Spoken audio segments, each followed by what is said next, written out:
The biggest day in the offseason is finally here. It is day one of the free agency period in the NHL. The Carolina Hurricanes sit at $26.7 million, and they look to be aggressive. With a lot of the big names already off the board, who is the next target for the Canes as they look ready to build for something special here for the 25-26 season?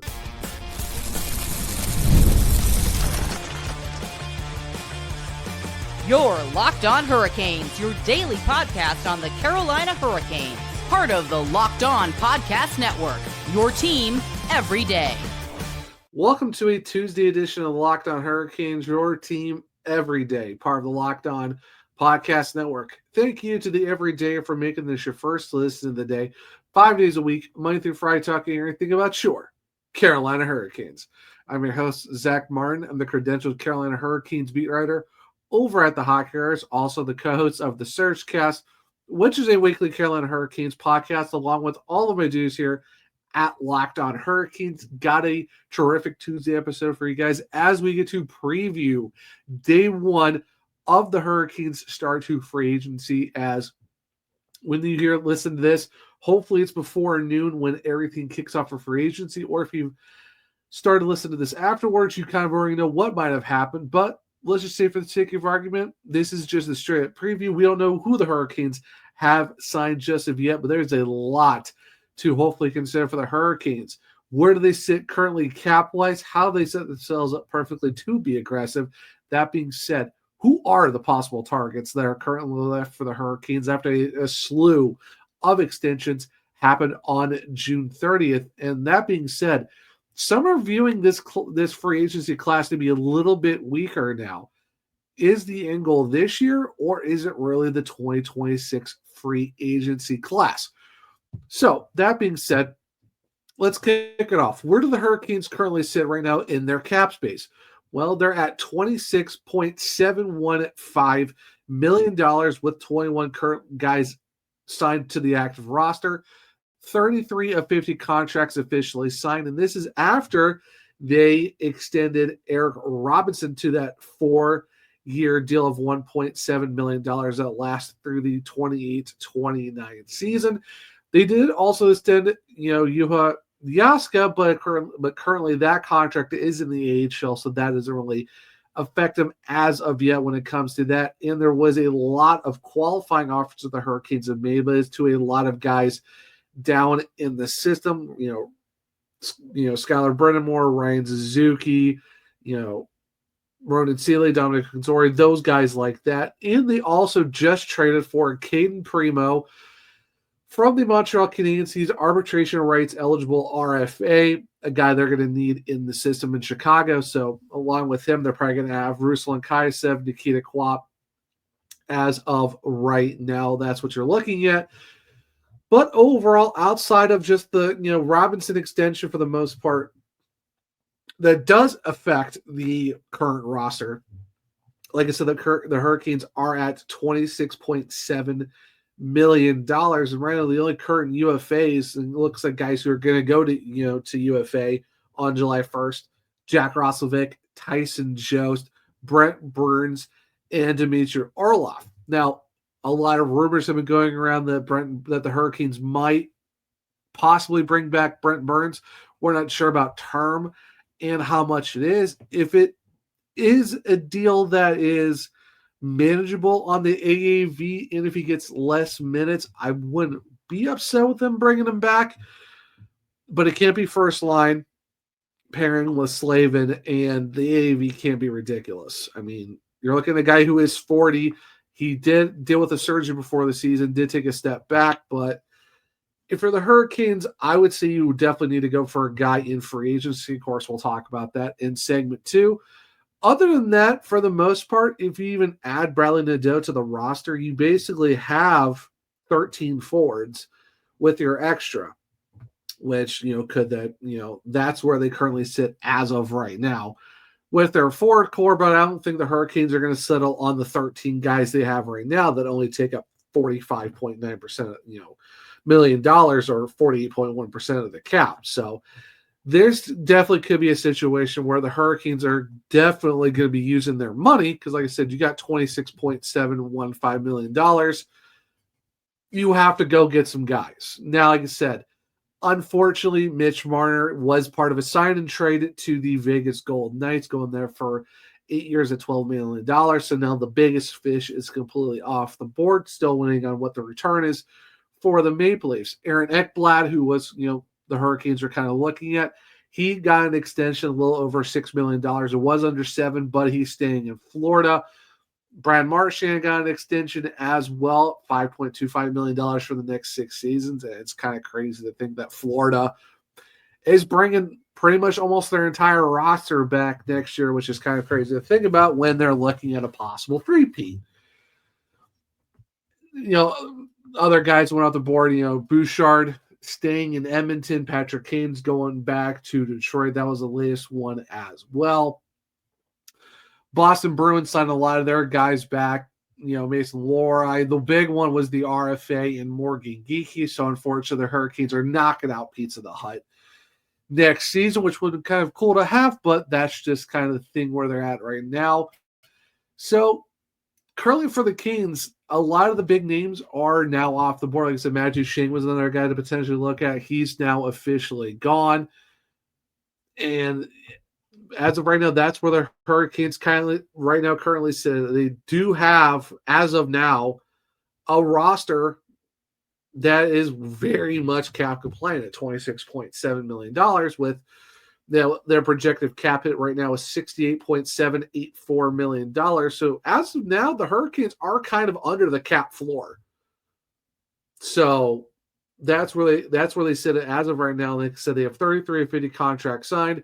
They did get some qualifying offers. Of course, like I said, they did trade for Kane and Prima, but that's more of a goalie depth situation more than anything else. So there's a lot to look at in terms of the Carolina Hurricanes and see what they can do from there. But that's just kind of where they sit at. And, the fact that now that,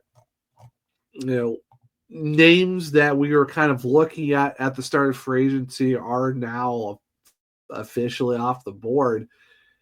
It definitely makes July 1st a little bit more interesting. Like I said, we'll talk about later in segment 3 of this class looks a little bit weaker now for free agency. And there's a lot of bigger names coming in 26. And I know Eric Tolsky and them said they don't want to get, reckless with the cap space. And, they're probably keeping their eye on it because you want to do good now, but you also want to do good in the future in terms of free agency. So I would not be surprised if you look at a situation where, do things change from this offseason in terms of going big with the cap to where the cap goes to $104 million next offseason, maybe more, is that the bigger play? But just looking at right now for the 25, free agency, there's the Hurricanes definitely need to go get some guys. We all know that. You definitely need to go get a top 6 winger. Definitely got to get a second line center because as of right now, the center group is okay, but if you want to go make a run like, where the Florida Panthers were loading up and you got all these other teams going and get their guys, I think Carolina definitely needs to address the second line center. They definitely need to address a top 6 winger, most definitely. And I think the defense is okay. It's just, do you want to go with 2 rookies in the next season in Nikishin and Morrow? So for me, I would say the Hurricanes definitely need to look at a defenseman. I would love for them to get Dante Fabra, but he extended in Columbus for not a lot of money. Somehow, Ivan Provorov got $2 million more than Aaron Ekblad, which is still crazy to think about. So there's some other names on the defensive side that come off the board, but there are still some guys there that I think the Hurricanes could get in terms of defense. There's a second line there they really could go after, and there's still a top 6 winger they can go for as well. So while the biggest big fish are gone, there's still some big names on the board that the Hurricanes could go get this offseason that still give them some cap space for next offseason as well, but could make a roster that could be very competitive in the 25-26 season. So that being said, with Marner, Bouchard, Ekblad, all these other guys off the board who are still currently available for the Carolina Hurricanes to take on July 1st or even a little bit after here in free agency. Well, stick around. We'll talk about that here in a second on a Tuesday edition of Locked On Hurricanes. Summer sports are in full swing, and whether all about baseball under the lights, golf on the green, or high-stakes soccer action, FanDuel is the best way to make every game even more exciting. You're already following the action, so why not make it a little bit more thrilling? With FanDuel, you can get in on the game while your friends are getting sunburned on the beach. It's easy to use, it's fast when it comes to payouts, and it makes even regular season games feel like must-watch events. Whether you're placing a same game parlay or watching a bet right in the ninth inning, FanDuel makes it feel like you are part of the action. So if you're new to FanDuel, well, new customers can bet just $5 and get $150 in bonus bets if your first bet wins. Open the FanDuel app today or visit FanDuel.com to get started. Welcome back to segment 2 of Locked On Hurricanes, your team every day. So like I said, a lot of the big names are already off the board. Marner's gone, Ekblad's gone, Marchand's gone. Even when you look at Patrick Kane and what he could do, he is now also off the board. So that being said, who are currently the names that the Hurricanes could definitely go after if they only wanted to? Well, Mikael Granlund is one of those guys that the Hurricanes could look at, but from what we've been hearing, the Dallas Stars in him do have a similar interest in probably working something out. They have to figure out how to move some money off the books. So let's say Mikael Granlund is going back to Dallas. That's going to be a thing. Who's possibly next they could look at? I would say right now the top winger that the Hurricanes could get in free agency, and I've talked about him on the show before, but since we're doing a preview, I think we're going to just rehash and go back over these things a little bit more.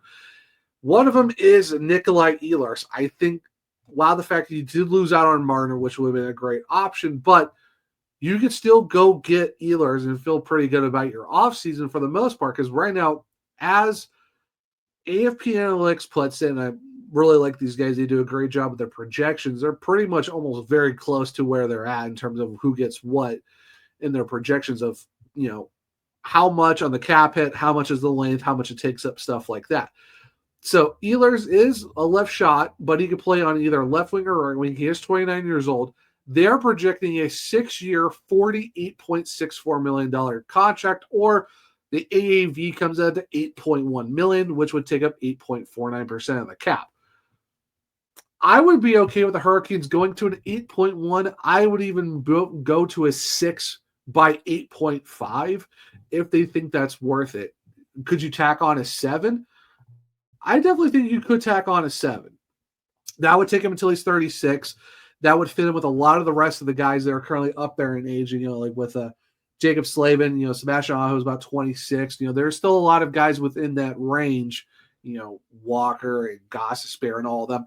I think if you gave Ehlers a 6 or a 7-year deal, you're taking him until he's about 35, 36. Still a decent number for a guy that would have in the tank. I mean, heck, you look at Brian Marchand where he's at. He's gonna get a 6-year contract until he's 43. Of course, is Brian Marchand. But we'll see how that contract plays out, but.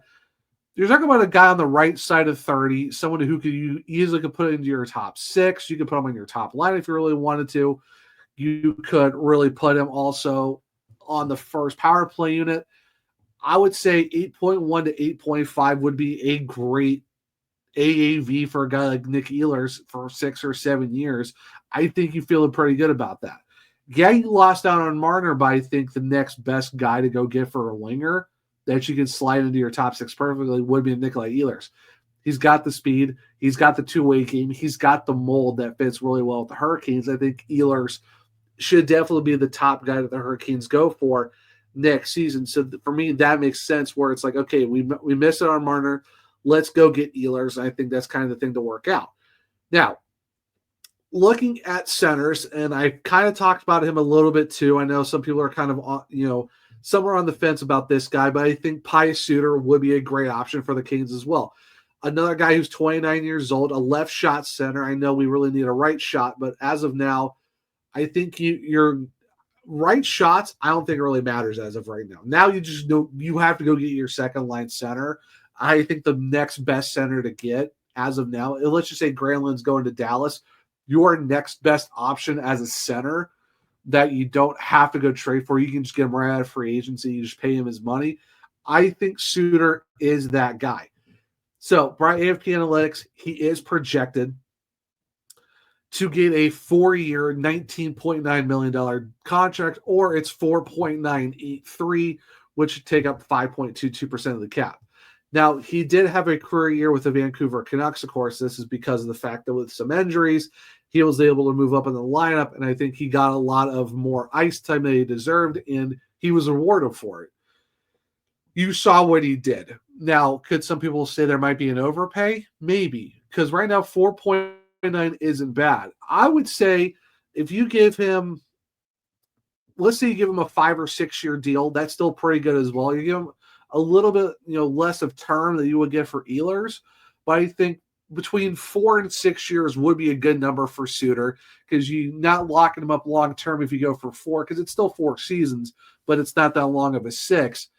And if you go to 4.9 to even 5.5, I still think that's a pretty good deal for him as well. If it's a 4 to 6 years within that AAV range of 4.9 to 5.5. If you get up to 6, I would not be totally upset with that. It might be, I don't know, type of, AAV range, but I still think that would be somewhat manageable if you get a guy who can continue what he did last year under Rick Tocchet. Of course, now Vancouver's going to have a different coach, but you go from Tocchet to Brind'Amour, I think Suter would be a good fit as your 2C, someone who you can put on your second power play unit, and someone who could be a really good 2C behind Sebastian Aho.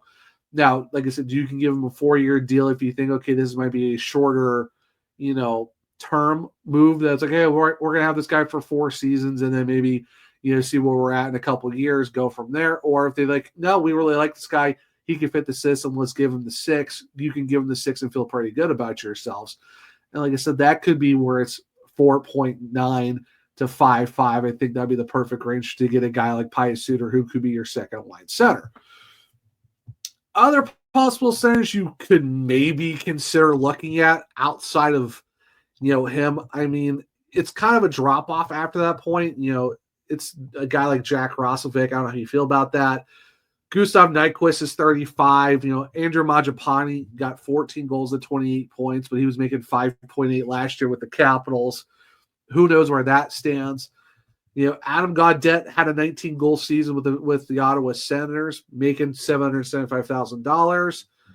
Maybe, but I don't really. That's not a guy like as a second line center. So really, there's not a lot of second line center-esque guys that I would say right now are in free agency as UFAs that you can go get and feel good about yourself. So for me, UFA centers, it's kind of Pius Suter, and that's pretty much about it. Now, could you go for trading to get Marco Rossi or an offer sheet? Yes, there is that possibility too. But what's the asking price? I know offer sheets are going to be tough for the Canes because right now all they can really do is do, a second rounder and 4 first at 11.7. And right now there's no RFAs there within that range. So getting an offer sheet is going to be a little bit tough. Trade, maybe. It just depends on what the Wild are willing to give up and who are the Hurricanes okay with moving on to get a guy like Rossi. So there you could look at it as an RFA, possible moves, but in terms of unrestricted free agents, Pius Suter's kind of left in terms of the centers if you're going to go in that direction and stuff like that. Now, let's move over to the defense side of things, and I've talked about him a little bit too. I feel like a guy like Vladislav Gavrikov would be a fantastic defenseman to grab if the Hurricanes go in that direction. Now, it just really depends on what, they think it's a good move for a guy like Gavrikov, because he's a left shot. He can play left and right defense. I know the Hurricanes aren't known to have a guy who's a left shot that can play on both sides, but they have played guys there if they needed to. 29 years old. AFP is looking at a 7-year, $53.2 million contract, or $7.6 million at 7.97% of the cap. I would still say if you go to a 7 by 7.6 or even to a 7 by 8 for Gavrikov, I would not be upset about that as well. great all-around defenseman, definitely a little bit more on the defensive side of things, but I think he would play really well on the Hurricanes. You throw him on the right side, you possibly pair him with Nikishin, and you could have a Slavin Chatfield or a Slavin Walker. I would say Slavin Chatfield would be a good top unit. And then it's probably, Nikishin, Gavrikov, and then Ghost Walker. Or it could be Slavin Walker, Nikishin, Gavrikov, and then Ghost Chatfield.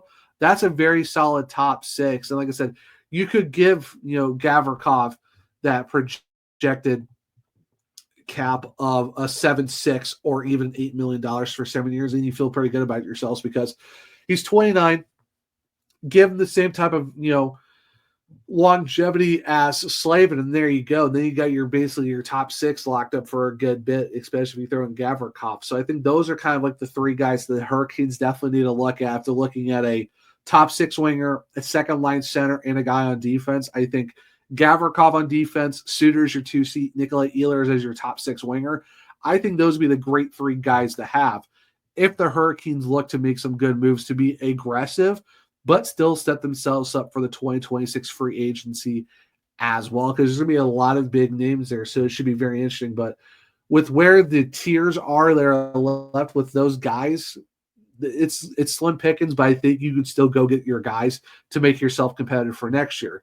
With that being said, with the class kind of being a little bit weaker than it was coming in, just a couple days ago, is 2025 really the year you go for it, or do you go in for it for the most part, but could 26 be the massive, massive all buy-in for the Hurricanes? Well, stick around and we'll talk about it here in a second on a Tuesday edition of Locked On Hurricanes.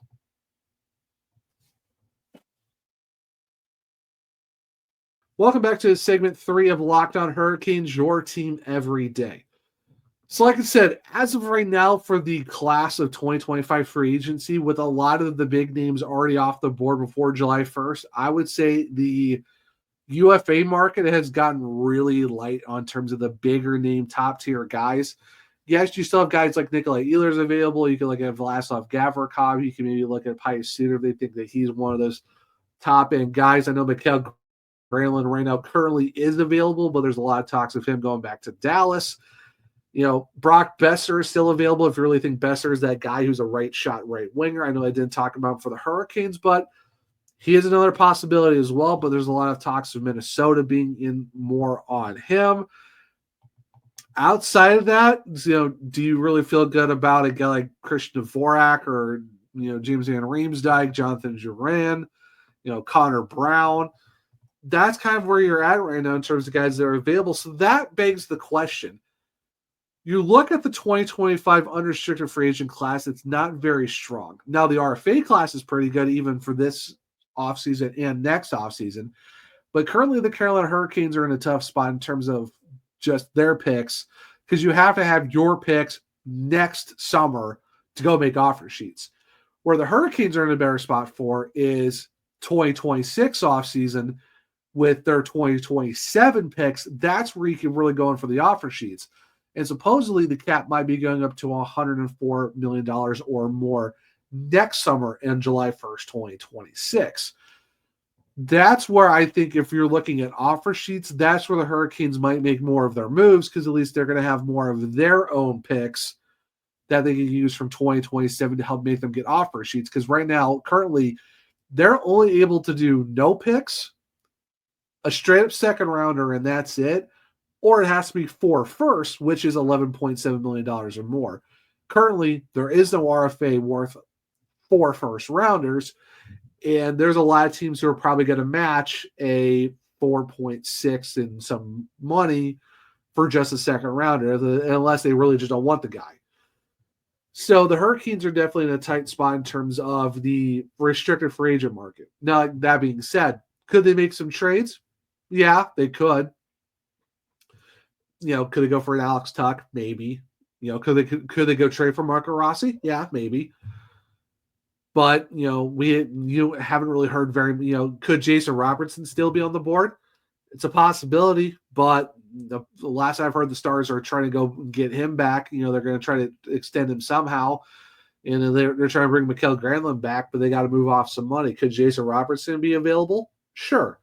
But if you're strictly talking free agents, UFAs, no trades, all that stuff, the 25 class is very tough when there's talks about guys that are left. Because like I said, all the big names are off the board.